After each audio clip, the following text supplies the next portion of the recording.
குருவே சரணம். என்னுடைய பெயர் நீலமேகம், மனைவி பேர் மாலா. நாங்கள் சிவகங்கை மாவட்டம் மலம்பட்டிங்கிற கிராமம்.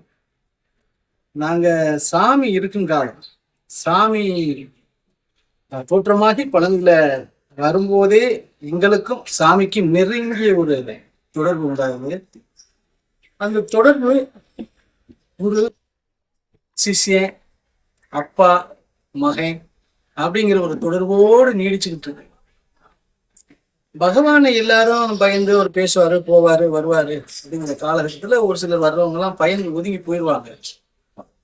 எங்களை மாதிரி இருக்கிற மெய்யன்பது நிறைய பேர், நான் மட்டும் இல்ல, நிறைய பேர் மதுரையிலிருந்து வர்றவங்களா இருந்தாங்க சரி, சிவகங்கை மாவட்டத்தை சேர்ந்த சிலர் அவங்க எல்லாம் சாமிகிட்ட இருந்து அந்த காலகட்டத்துல இருந்து சாமியோட ஒன்றி அவர் சொல்றதை கேட்டு ஒரு ஆசிரியருக்கு எந்த அளவுக்கு மதிப்பு கொடுக்கணுமோ அந்த அளவுக்கு கொடுத்து ரொம்ப பயபக்தியோடு வந்த காலம் இது. ஒரு பயணப்பட்ட பாதை. இந்த பாதையில இறைநிலையோடு வந்தவங்களுக்கு ஞானமும் கல்வியும் அருளும் பொருளும் அள்ளி தந்த மகா வல்லவன் ஞான சத்குருவான மகாபிரபுக்கு நான் கோடி கோடி கோடி கோடியா என்று சொல்லணும். இந்த பிறவில இறைவன் எனக்கு கொடுத்த பரீட்சைகள் நிறைய. பரீட்சைகள்னா கொஞ்சம் நெஞ்ச பரீட்சை இல்லை, ஒவ்வொரு நாளும் ஒவ்வொரு விதமான பரீட்சையை வச்சாரு. அந்த பரீட்சையில ஒவ்வொன்னா பாஸ் ஆகி வந்துகிட்டு இருந்த காலம். அப்ப என்னுடைய குழந்தை எல்லாம் 4 வயசு, 3 வயசு, 5 வயசு. இன்னைக்கு காலப்பொழுதுல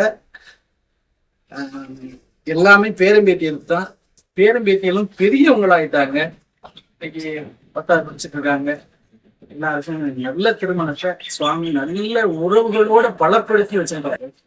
எங்க வீட்டுக்கு வந்தவங்கள பகவான வணங்குறவங்க, பகவான நினைக்கிறவங்க, நல்ல ஒரு சம்பந்தத்துல நல்ல ஒரு அர்த்தத்தையும் பண்ணி கொடுத்த பகவானுக்கு நீங்க ஆத்மத்தில உடம்புல உயிர் இருக்கிற வரைக்கும் கடைசி வரைக்கும் நான் எத்தனை ஆயிரம் கோடி ஆயிரம் நன்றிகள் சொன்னாலும் அது அதே மாதிரி ஞானத்தை கொடுத்தாரு. நல்ல ஒரு தீர்க்கமான வைத்தியம் பண்ணக்கூடிய வாய்ப்பை சாமி ஏற்படுத்தி கொடுத்தாரு. மக்களுக்கு நல்லது செய்யணும்டா, சும்மா இருக்கக்கூடாது அப்படிங்கிறதுக்காக சாமி சில சூத்தகங்களை சொல்லி, ரகசியங்களை சொல்லி, அது எத்தனை பேருக்கு நான் நடந்திருக்கலாம். எனக்கு நான் பட்ட அனுபவம்.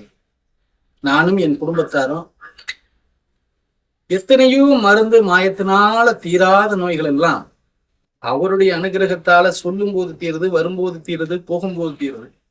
இன்னைக்கு இத்தனை ஆயிரம் மக்கள் வர்றாங்க.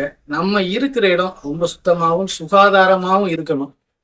அதை எல்லாரும் நினைக்கணும். எங்களுடைய காலங்கள் சாமி நாங்க வர்ற பயணப்பட்ட வழியில ஒவ்வொரு விஷயங்களை சொல்றாரு. மனிதன் பிறப்படுத்திருக்கோம், மனுஷனா பிறப்படுத்திட்டோம், கைகால் ஊனம் இல்லாம பிறந்திருக்கோம்.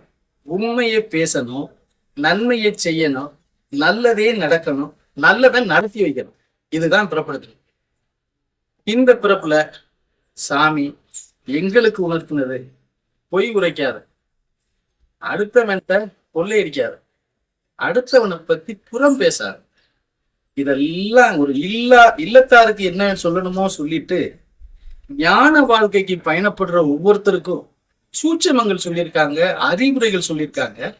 ஒரு சில ரகசியங்களை சொல்லலாம். ஒரு சிலது குரு சிஷ்ய சம்பாசனைங்கிற அந்த உறவு, அந்த உறவுல ஒரு அப்பா மகனுக்கு சொன்ன சில கடமை, அது சிலது சொல்ல முடியும், சிலது சொல்ல முடியாது. ஏன்னா அது அவருக்கும் எனக்குமான ஒரு பாலம், ஒரு பந்தம். ஆனா உலகத்திலேயே மிகப்பெரிய ஞானவான், ஞான வல்லல் எனக்கு தெரிஞ்சு நான் வணங்குறதையும் அவர் மட்டும்தான். எந்த தெய்வத்தையும் நான் வணங்குறது இல்லை. என்னுடைய குலதெய்வத்தை போய் கோயில்ல கும்பிடுவேன். அதுக்கடுத்து எல்லாம் எனக்கு கணக்கம் பட்டு. என்னுடைய குழந்தைகளுக்கு திருமணம் நடந்தது, எல்லா குழந்தைகளுக்கும் திருமணம் நடந்தது. என் பேரம்பேத்திகளுக்கு செவி பொன் வீட்டு சூட்டும் விழாவே, காலனி விழாவே இங்கதான் நடத்தினேன். எந்த ஒரு விசேஷமும் கணக்கம்பட்டியில தான் நடக்கும். இந்த கரம்ப மண்ணுக்கு அவ்வளவு பவர் இருக்கு. ஏன்னா என்னுடைய பகவான், என் தெய்வம், என்னுடைய குரு, என்னுடைய ஆசான், தாயும் தந்தையுமான மகா பரம்பொருளான என் தெய்வம் இங்க இருந்தாரு. அவரோட வாழ்ந்திருக்கோம், அவரோட நடந்திருக்கோம். அந்த இடத்துல கால் அடிபடாத இடமே இல்லை. அவர் சொன்ன வேலைகளை நிதானமாகவும் பொறுமையாகவும் உண்மையாகவும் செய்திருக்கிறோம். இதுவரைக்கும் அது நடந்திருக்கு. இறைவனை எங்க பார்த்தோம்? இறைவனை நம்ம எப்படி பார்ப்போம்? நல்லா இருக்கிறது சில, அதுக்கு எல்லா அபிஷேக ஆராதனைகளும் அனுஷ்டானங்களும் பூஜை புனஸ்காரங்களும் பண்ணி அது பவர் இருக்கு, நம்ம போயிட்டு போறோம் வர்றோம். ஆனா இதையெல்லாம் மீறிய எம்பெருமான் எத்தனையோ கண்காட்சி, எத்தனையோ காட்சிகளை காமிச்சு தெய்வமா நான் இருக்கேன், அதாவது முருகனே நான் தான்டா சொல்லியிருக்காரு, அதை காமிச்சிருக்காரு.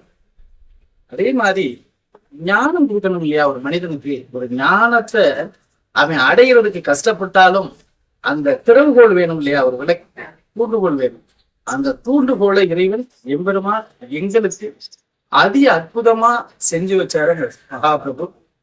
அதனால 1, 2, 3 சொல்லி வருஷப்படுத்த முடியாது, அவ்வளவு எண்ணிலடங்காத எம்பெருமான் செஞ்சது.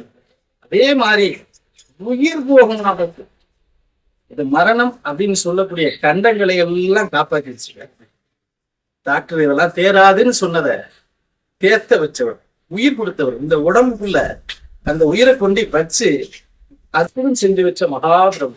அதுக்கு நானும் என்னுடைய குடும்பத்தார்களும் கோடி கோடி கோடி கோடான கோடி நன்றி. இந்த நேரத்திலையும் இந்த வேலையிலையும் நான் அவரை தொடும்போதும் நினைக்கும் போதும் ஒவ்வொரு நாளும் ஒவ்வொரு வினாடியும் ஒவ்வொரு கணப்பொழுதும் அவரோட நிந்தனையில தான் வாழ்ந்துட்டு அவர் செஞ்ச உதவிகள்லாம் கோடி கோடி. அதுக்கு ஈடு இணை என்னால செய்ய முடியாது, இந்த பிறவிலையும் செய்ய முடியாது. எத்தனை பிறவி இருந்தாலும் என் தலைவனுக்கோ என் தகப்பனுக்கோ என் குருவுக்கோ நான் செய்யவே முடியாத சில ரகசியங்களும் சூட்சங்களையும் எங்களுக்குள்ள புகுத்தி ரகசியங்களை தெரிய வச்சு ஞான வாழ்க்கைக்கு அடிமணிய வச்சு ஒரு நல்ல ஞான விளக்கு ஏற்றி வச்ச எம்பெருமான் மகாபிரபு